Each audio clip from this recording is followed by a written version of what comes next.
जय महाराष्ट्र. मी रुजुता लुकतुके. राजमंत्र या तुमच्या लोकप्रिय कार्यक्रमात तुमचं खूप खूप स्वागत पुन्हा एकदा. दर शनिवारप्रमाणे आजही आपण पंडित राजकुमार शर्मा यांच्याशी संवाद साधणार आहोत आणि सामाजिक आणि राजकीय विषयावरची भविष्यवाणी त्यांच्याकडून ऐकणार आहोत.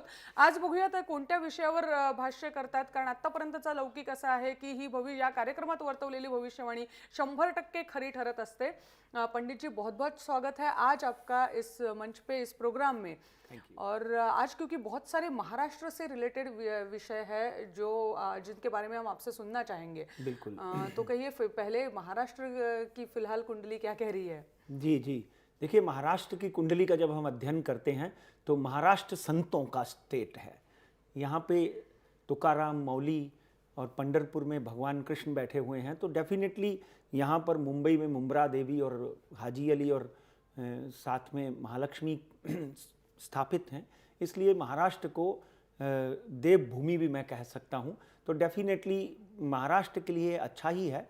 और जो हम आपने पूछा कि कौन कौन से विषयों के ऊपर बात होगी, तो डेफिनेटली बहुत देर से लटका हुआ एक विषय है कि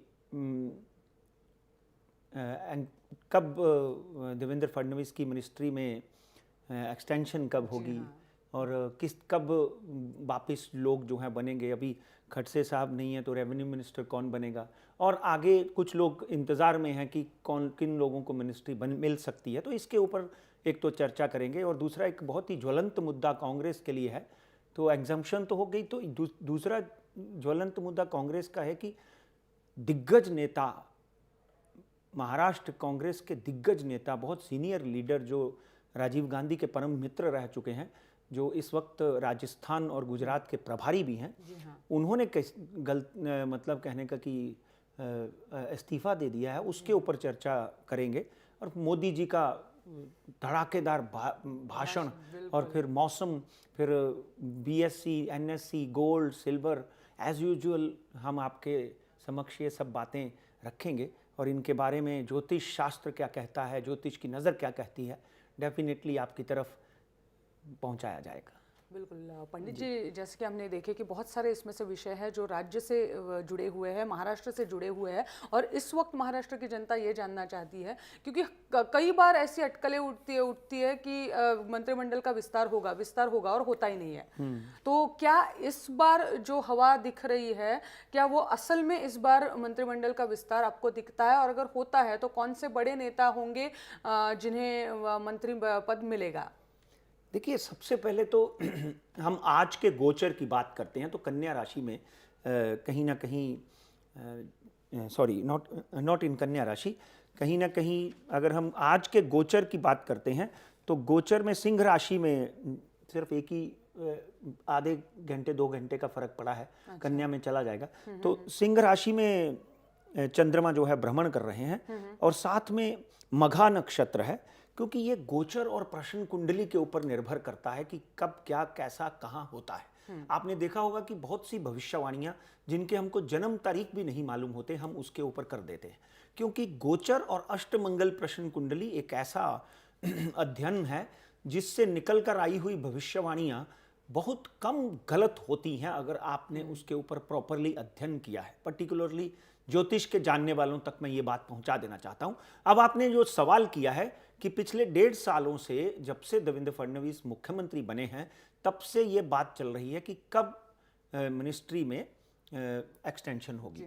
तो कब लोगों को, नए लोगों को, या पुराने लोग जो वेट कर रहे हैं जिनको अभी तक नहीं मिली, वो कब तक आ सकते हैं सत्ता में. तो मेरे हिसाब से जो आज का गोचर अगर हम निकालते हैं तो 17 तारीख, यानी यही 17 तारीख फ्राइडे को, फ्राइडे से लेकर 27 तारीख तक ये डेफिनेटली ये उनको अनुमति मिल सकती है, जिससे कि राष्ट्र में जो लोग वेट कर रहे हैं उनको मंत्री पद मिल सकता है. इसमें हो सकता है कि शिवसेना के नेताओं को भी 1-2 पद जो हैं और मिले.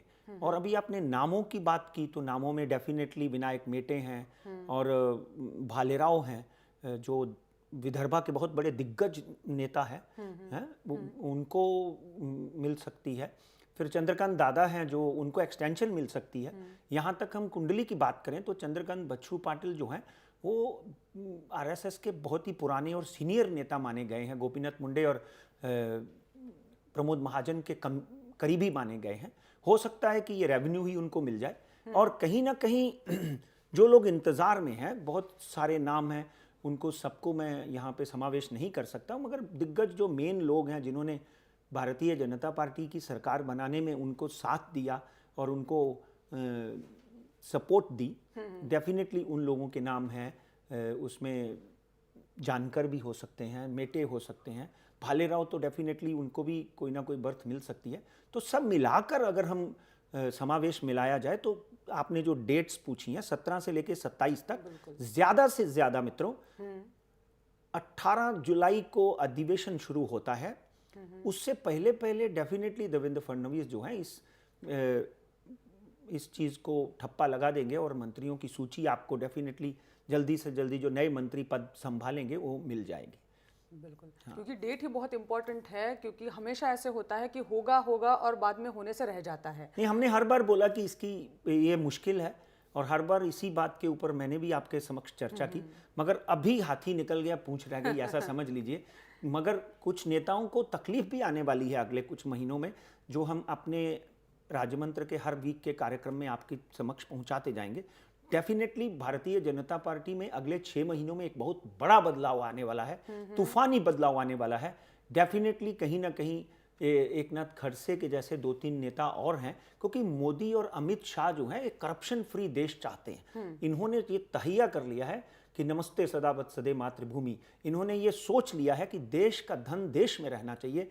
गलत तरीके से जो भी नेता धन कमाएगा उसको बाहर का रास्ता दिखा दिया जाएगा।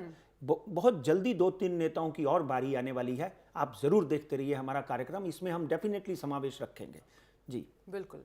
पंडित जी, दूसरा मुद्दा जो है कांग्रेस से जुड़ा हुआ और मुंबई कांग्रेस से जुड़ा हुआ है। आपको समझ में आ गया होगा, गुरुदास कामत जी ने इस्तीफा अपना दिया। उसके बाद क्योंकि आप जैसा आपने कहा वो राजीव गांधी से मित्र थे, बिल्कुल। और उसके बाद उन पे ये नौबत आई कि वो सोनिया गांधी जी से पत्र लिखते हैं और अपना इस्तीफा पहुंचाते हैं। तो गुरुदास कामत जी की कुंडली में ऐसा क्या है जिससे ये हो रहा है उनके साथ? देखिए, यहाँ तक गुरुदास कामत जी का मैंने अध्ययन किया है, मैंने बहुत गहनता से उनकी कुंडली का अध्ययन किया है। कम से कम 22 से 23 सालों से मैं गुरुदास कामत साहब की कुंडली और उनको व्यक्तिगत तौर पे भी थोड़ा बहुत जानता हूँ। एक बहुत ही स्पष्ट और दिग्गज और बहुत ही हेल्पफुल, गरीबों की मदद करने वाला नेता। कांग्रेस में बहुत कम नेता हैं जो इस तरह के आपको मिलेंगे। एक ऐसा नेता जिसने हमेशा कांग्रेस का भला चाहा है, अपना नहीं। आप यकीन नहीं करेंगे, आज भी वो व्यक्ति राजस्थान में और गुजरात में 15 दिन में 13 दिन वहां रहते हैं, 13 दिन। और ये उन्होंने मिसिस गांधी को और राहुल जी को मेरा ख्याल से प्रॉमिस किया है कि ये दोनों स्टेट में मैं कांग्रेस को लेके आऊंगा। और डीके मोदी की वेव में वो खुद भी हार गए थे, मगर उनकी जब हम कुंडली का अध्ययन करते हैं, मैं तो यहां तक देखता हूं कि उनको एलिवेट किया जा सकता है। अच्छा। उन्होंने रेजिग्नेशन दिया है, रेजिग्नेशन अभी भी हाईकमान ने उनका एक्सेप्ट नहीं किया है। बिल्कुल। जो आज के गोचर की बात करें और गुरुदास की कुंडली में ग्रह दशा की बात करें, तो एक बात तय है कि इस बात को थोड़ा समय लगेगा। 22 जून से लेकर 22 अगस्त तक, मतलब समय लग सकता है। उनकी कुछ जो मांगे हैं उन 100 में से 70% मांगे पूरी कर ली जाएंगी और गुरुदास कामत जो है वो वापस कांग्रेस में रिस्टेन होंगे, वापस वो कांग्रेस में वापस स्थापित हो जाएंगे, क्योंकि उनके जितने बड़े नेता को कांग्रेस कभी भी गंवाना नहीं चाहेगी। हाँ, गुरुदास की जो डिमांड्स हैं वो डेफिनेटली अच्छी होंगी। उन्होंने कभी भी कोई भी चीज गलत डिमांड नहीं की। उनके बारे में ये कहा जाता है कि वो थोड़े गुस्से वाले हैं, मगर जो व्यक्ति को गुस्सा नहीं आता, जो व्यक्ति जिद नहीं करता, वो आगे भी नहीं बढ़ सकता। मेरे पास बहुत से वालिदैन बच्चों को लेके आते हैं कि ये बहुत गुस्सा करता है, मगर गुस्सा होगा तो ही आगे बढ़ सकता है। मैं तो बोलता हूँ गुस्सा भी एक एसेट है। एसेट के साथ साथ में हाँ, बहुत ज़्यादा गुस्सा भी नहीं, वाणी का सुंदर उपयोग करना। गुरुदास को आपने देखा होगा कितना भी गुस्सा करेंगे, मगर वाणी का कभी भी उन्होंने दुरुपयोग नहीं किया है। और मुझे ऐसा लगता है कि 2 अगस्त से पहले ज़्यादा से ज़्यादा, 22 तो बहुत थोड़ा मैंने ज़्यादा समय लिया, 2 अगस्त से पहले गुरुदास कामत जो है वो वापस अपनी गद्दी के ऊपर गद्दी नशी हो जाएंगे, वापस कांग्रेस के वही दिग्गज नेता कहीं भी जो अटकलें लगाई है जा रही हैं कि वो बीजेपी में चले जाएंगे, वो यहाँ no, I don't see in his horoscope, he is born Congress and he will remain कांग्रेसी। तो यहाँ तक उनकी बात करें तो डेफिनेटली वो वापस आएंगे। उन्होंने त्यागपत्र लेने का सोचा जरूर है, मगर कुछ शर्तों के ऊपर मेरे से जो उनको नहीं सहन हो रहा, क्योंकि कांग्रेस में कुछ ऐसे फैसले लिए गए हैं जो डेफिनेटली महाराष्ट्र के नेताओं के लिए भारी पड़ सकते हैं। चाहे वो चिदम्बरम का राज्यसभा का मुद्दा हो, आप देखिए ये बात बहुत जरूरी है कि राज्यसभा के लिए यहाँ पर बहुत से दिग्गज नेता थे, आप ले सकते थे, हैं, कहीं ना कहीं ये मुद्दा हो सकता है। या फिर थोड़ा बहुत उनके यहाँ के प्रभारी जो है मोहन प्रकाश, उनके साथ में थोड़ी बहुत डिफरेंस ऑफ ओपिनियन हो सकती है। तो कहीं ना कहीं उनकी कुछ बातों को मानकर कांग्रेस जो है उनको डेफिनेटली अपने पद के ऊपर वापस आसीन करके, और आई एम श्योर गुरदास ने जिस तरह की मेहनत की है, जिस तरह कांग्रेस को उन्होंने राजस्थान में और मोदी के गढ़ में गुजरात में स्थापित किया है, वो बहुत कम नेताओं के अंदर ये मादा होता है, बहुत कम नेताओं के अंदर वो गट्स होते हैं। इसलिए आई सी दिस कि Gurdas will come back and definitely वो मिसेस गांधी और कांग्रेस का नाम एक बार फिर रोशन करेंगे। बिल्कुल। पंडित जी, आपकी ये जो भविष्यवाणी है संजय निरुपम के लिए एक इशारा हो सकती है, मुंबई के जो कांग्रेस अध्यक्ष बने हुए हैं। लेकिन फिलहाल आगे चलते हैं अगले नहीं, यहाँ मैं आपको एक मिनट के लिए, क्योंकि संजय निरुपम की अगर बात करें ना, तो संजय निरुपम ने बहुत अच्छा काम किया है। संजय निरुपम सिर्फ एक वाहद नेता हैं जिन्होंने एकनाथ खड़से के खिलाफ बड़ा आंदोलन किया। ना तो वहाँ कोई प्रिया दत्त आई, ना वहाँ पे अशोक चौहान आए, ना वहाँ पे कोई बड़ा नेता उनके साथ खड़ा हुआ। क्योंकि मैं राजनीतिक भविष्यवाणियाँ करता हूँ और हर राजनीति के पहलू को देखकर उसके ऊपर भविष्य बोलता हूँ। और यहाँ तक संजय निरुपम की बात करें तो डेफिनेटली उसने आंदोलन किया है और कांग्रेस के लिए वो भी बहुत अच्छा काम कर रहे हैं। ठीक है, हार गए, सभी हार गए, सुशील कुमार शिंदे भी हार गए, कोई हाँ, संजय निरुपम के लिए हो सकता है आपने बहुत बड़ा नाम चुना। संजय निरुपम और मोहन प्रकाश और गुरदास कामत में कुछ डिफरेंस ऑफ ओपिनियन हो सकती हैं, और ये रहेंगी भी। उनकी तीनों की कुंडलियां मेरे पास हैं, ये रहेंगी भी। और मगर गुरदास जो है इन दोनों से बड़ा नेता है, उसको डेफिनेटली ये बात नहीं सोचनी चाहिए और आगे बढ़ना चाहिए। अनुभव से भी वो बड़े हैं। हाँ, अनुभव से भी, और राजीव गांधी के परम मित्र रहे हैं वो। मैंने अपनी आंखों से देखा हुआ है। राजीव जी उनके घर पे आए हैं, राजीव जी के साथ वो विदेशों में गए हैं, और डेफिनेटली इस वक्त भी कांग्रेस की हाईकमान के आंखों में उनका बहुत बड़ा नाम है। जी बिल्कुल। पंडित जी, एक ऐसा विषय है आगे जो मुझे उठाना है, और वो है पंडित नरेंद्र मोदी जी, हमारे प्रधानमंत्री नरेंद्र मोदी जी ने कांग्रेस की सेनेट में के सामने जो भाषण किया, उसको लेके अब क्या उसका असर आपको दिखता है, एंड ऑब्वियसली इंटरनेशनल लेवल पे? देखिए, यहाँ तक नरेंद्र मोदी की भाषा, नरेंद्र मोदी की चाल, नरेंद्र मोदी का ऑरा ये देखेंगे तो डेफिनेटली भारत के झंडे को उन्होंने पूरे विश्व में उसका परचम लहराया है। मगर मैं ग्रह दशा की बात करता हूँ। उन्होंने जिस तरह का इंग्लिश में वहाँ भाषण किया, विदाउट देखे, विदाउट याद किए, वो एक डेफिनेटली बहुत बड़ा कदम और बहुत बड़ी सफलता है नरेंद्र मोदी जी के लिए। इसलिए मैं पूरे भारतीय जनता पार्टी को, हमारे प्रधानमंत्री का अभिनंदन करते हुए उनको बधाई देता हूं कि उन्होंने बहुत ही सुंदर बोला, जिसके बाद आपने देखा होगा कि पूरा हॉल जो है उठकर खड़ा हो गया और सबने तालियां मारी। और उनके मुद्दे इतने गंभीर और इतने ज़बरदस्त थे जिसके लिए पूरे विश्व को सोचना पड़ेगा। उन्होंने कोई गलत बात वहाँ पे नहीं की। हाँ, भारतीय जनता पार्टी के एक बहुत बड़े नेता के रूप में, भारतीय जनता पार्टी के अलावा देश के एक सच्चे सपूत के रूप में उन्होंने वहाँ पर जो अपनी धाक जमाई, वो आगे भी जमाते रहेंगे। मगर कहीं ना कहीं घर में वातावरण अच्छा नहीं है। हाँ, कभी कभी वो अंतर्राष्ट्रीय स्तर के ऊपर भी ऐसी भाषा का उपयोग कर जाते हैं जो नहीं करना चाहिए। कोई भी प्रधानमंत्री ने आज तक बाहर जाकर अपने विरोधियों के बारे में नहीं बोला। आप अपने घर में एक दूसरे के ऊपर छींटाकाटी कर सकते हैं, मगर बाहर नहीं।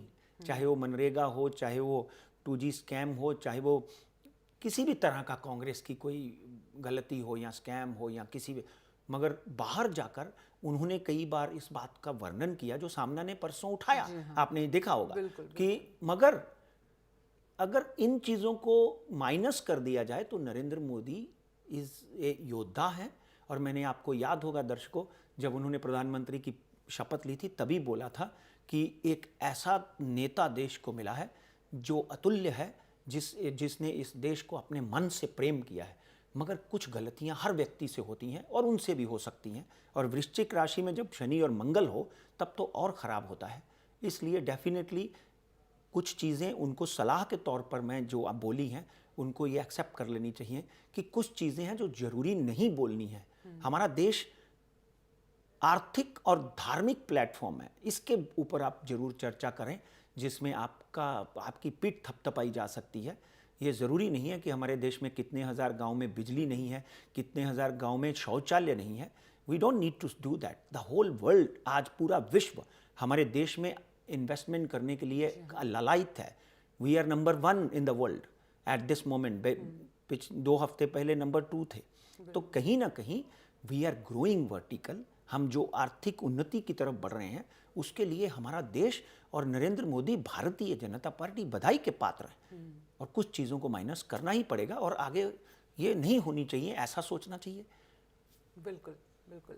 पंडित जी, अब क्योंकि आज से हमने देखा है मॉनसून की तरफ हम बढ़ने वाले हैं, और आज हमने देखा है पहली बारिश मैंने सुबह सुबह आज देखी है इस सीज़न की। तो क्या ये ऐसे ही रहेगी वर्षा इस साल? देखिए, सबसे पहले तो इंद्र देवता का हमने आवाहन किया था इसी शो के माध्यम से, और इंद्र देवता ने डेफिनेटली महाराष्ट्र में, हमने जब प्रेडिक्ट किया था अक्षय तृतीया के दिन, उसके बिल्कुल 10 दिन के अंदर अंदर प्री मानसून लातूर, उस्मानाबाद, पूना, नासिक यहाँ पर आ गए थे। धीरे धीरे वो बढ़ते बढ़ते जैसे केरला के तट पर आए तो आज वो उन्होंने महाराष्ट्र में भी प्रवेश कर लिया है। इसलिए मैं तो आप सबके, महाराष्ट्र के सब दर्शकों के माध्यम से और महाराष्ट्र में जितने भी लोग रहते हैं उन सबके माध्यम से इंद्र देवता को प्रणाम करते हुए ये कहूँगा कि हमारे राष्ट्र और महाराष्ट्र के ऊपर आप प्रसन्न रहें। इसी तरह बारिश इतनी हो जिससे हमारे किसान जो हैं वो आत्महत्या ना करें, और कहीं ना कहीं हम लोग जो हैं संपन्न और धर्म की तरफ जिस तरह बढ़ते हैं इसी तरह आपका आभार प्रकट करते रहें।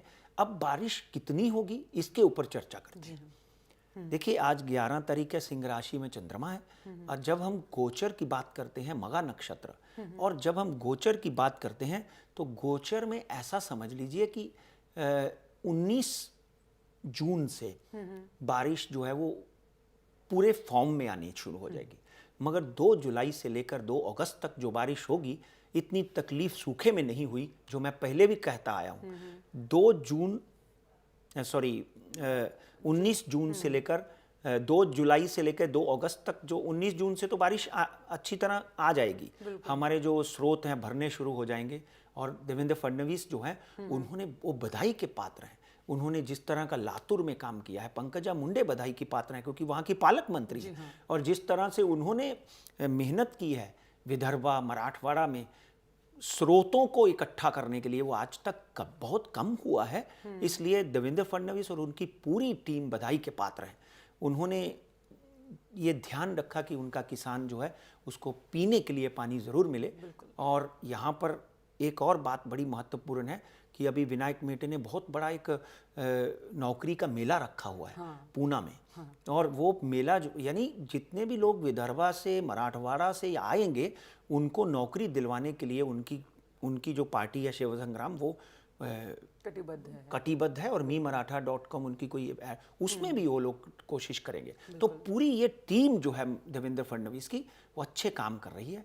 मगर मित्रों, आज भी आपको पानी के स्रोतों को इकट्ठा करके जब तकलीफ होती है उसके लिए रखना चाहिए। ये अभी भी 5 से 10% हुआ है, इसको 70 से 80% करना पड़ेगा, ताकि अगर एक साल अकाल पड़े तो हमारे किसान को आवश्यकता ना पड़े कि उसको आत्महत्या करनी पड़ गई या उसकी फसल खराब हो गई। ये बातें जो हैं ये नेताओं को ही सोचनी पड़ेगी।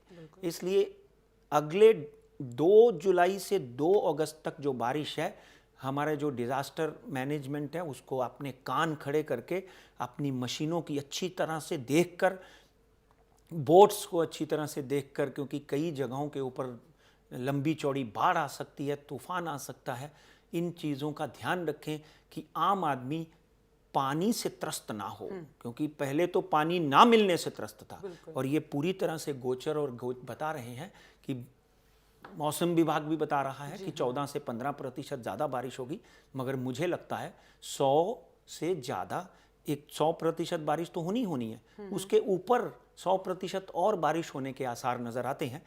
इसलिए पानी से त्रास ना हो, इस बात को ज़रूर देखा जाए। बिल्कुल।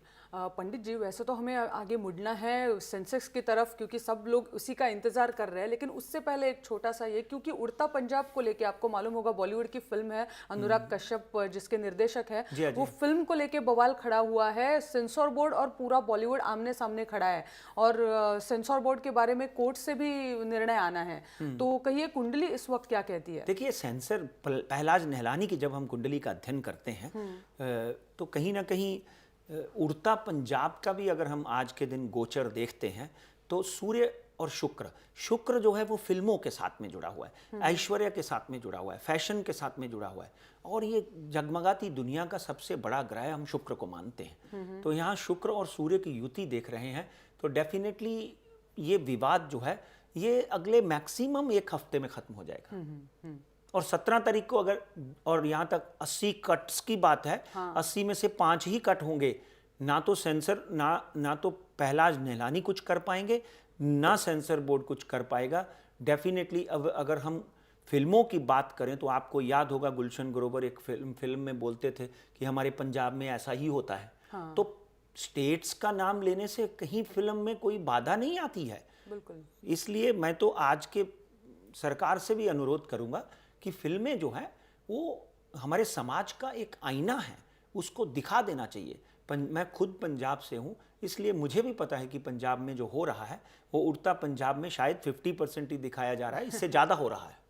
इसलिए उड़ता पंजाब 17 तारीख को अगर रिलीज़ नहीं हुई तो विद इन नेक्स्ट 3 वीक ये किसी भी फ्राइडे को रिलीज़ होगी और फिल्म अच्छा व्यापार करेगी, ये बात में कोई दो राय नहीं। सेंसर बोर्ड यहाँ पर केस हार सकता है।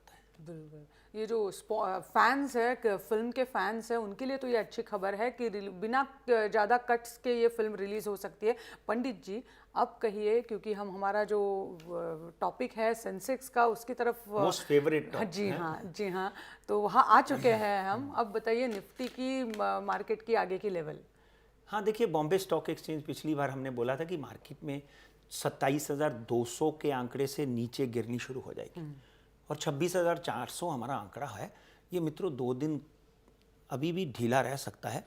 26,635 के ऊपर फ्राइडे को ये बाजार बंद हुआ।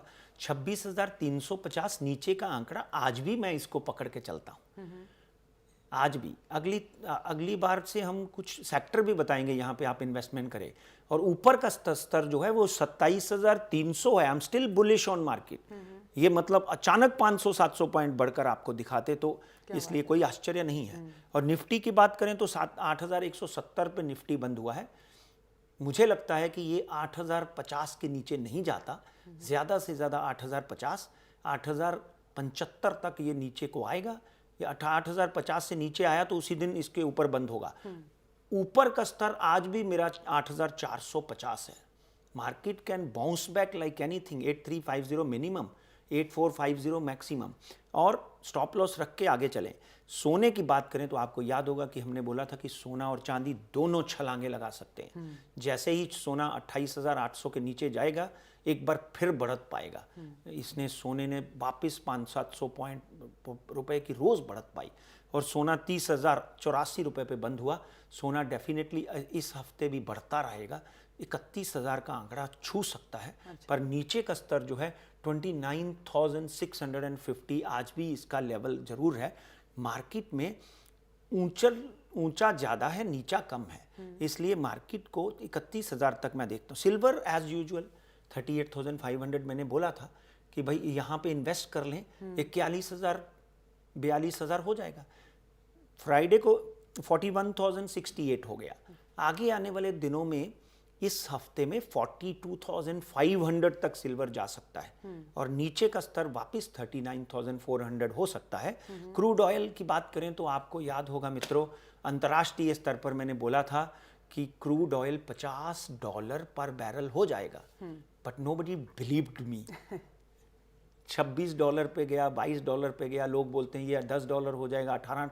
बड़े बड़े जर्नलिस्ट, बड़े बड़े एनालिस्ट बोल रहे थे। मगर मित्रों, यहाँ पर क्रूड ने $50 का आंकड़ा छू लिया अंतर्राष्ट्रीय स्तर पर। हमारे यहाँ पर भारत में भारतीय रुपए में 3,400 रुपए क्रूड छुआ, मगर थोड़ी सी गिरावट के साथ 3298 पे बंद हुआ।